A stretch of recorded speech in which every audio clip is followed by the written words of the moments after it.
Sweden, a place known for peace, for safety, for winter light and summer laughter. But on February 4, 2025, that image shattered. The unthinkable happened. A mass shooting in Örebro, a small city, now etched in tragedy. The news spread like wildfire. Disbelief, then horror. Parents clutched their phones, frantic. Friends texted, desperate for reassurance. The nation held its breath. How could this happen here? This was Sweden's worst mass shooting ever. A dark stain on a country that prides itself on security and well-being. The shock was palpable. The sorrow, immeasurable. Campus Risbergska, an adult education school, a place of learning, of second chances, a sanctuary for those seeking knowledge and a better future. On this day it became a scene of chaos and terror. The unimaginable happened. It was just after lunchtime, 12:30 p.m. The school was bustling with activity. Students and teachers went about their day, unaware. Then the first shots, loud, echoing, panic surged. The normalcy shattered. Witnesses described a scene of chaos, a nightmare unfolding before their eyes. Screams, people running, desperately seeking cover. The fear was palpable. The air thick with fear. Every corner filled with dread. The gunman, a lone individual, moved through the school. His motive? Unclear. His intent? Deadly.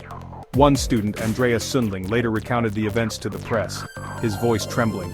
He spoke of the deafening bangs, the blood-curdling screams, the sheer terror, the agonizing wait for help to arrive. Seconds felt like hours. His words, a chilling testament to the terror that unfolded that day, a day that would be etched in their memories forever. Emergency services rushed to the scene, sirens wailing, lights flashing in the dark night, a desperate race against time. Police, paramedics, firefighters, all working in unison, their faces etched with determination, their mission to secure the area, treat the wounded, and bring an end to the nightmare. The aftermath was grim, a scene of chaos and sorrow. 10 lives lost, including the shooter, multiple injured, families torn apart, a community left reeling from the shock. The world watched, horrified, as the news unfolded. People glued to their screens, unable to believe the tragedy. Swedish Prime Minister Ulf Kristersson addressed the nation, his expression somber. His voice, heavy with grief, resonated with the pain of the nation. He called it brutal, deadly violence, a scar on the nation's history, the worst mass shooting in Swedish history, a dark day that will never be forgotten. King Carl XVI, Gustav, offered his condolences, praising the bravery and quick actions of the first responders.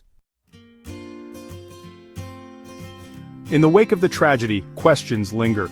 The air is thick with sorrow and confusion. How could this happen in Sweden? A nation often seen as a beacon of safety and tranquility.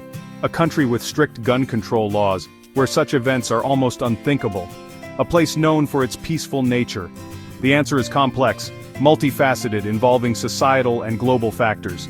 Sweden, like many nations, has seen a rise in gun violence in recent years, a troubling trend that alarms many, often linked to gang activity. But this was different. It struck at the heart of innocence. This was a school shooting. A place meant to be a sanctuary for learning and growth. A senseless act of violence that has left a nation grappling for answers, searching for meaning in the chaos. The road ahead will be long, filled with challenges and obstacles. The healing process, slow and painful, will require the strength of the entire community. But amidst the grief there is hope. Hope that binds people together. Hope for a future where such tragedies are unthinkable, where safety is a given, a future where schools are safe havens, places of joy and learning, where children can learn and grow without fear, where dreams can flourish.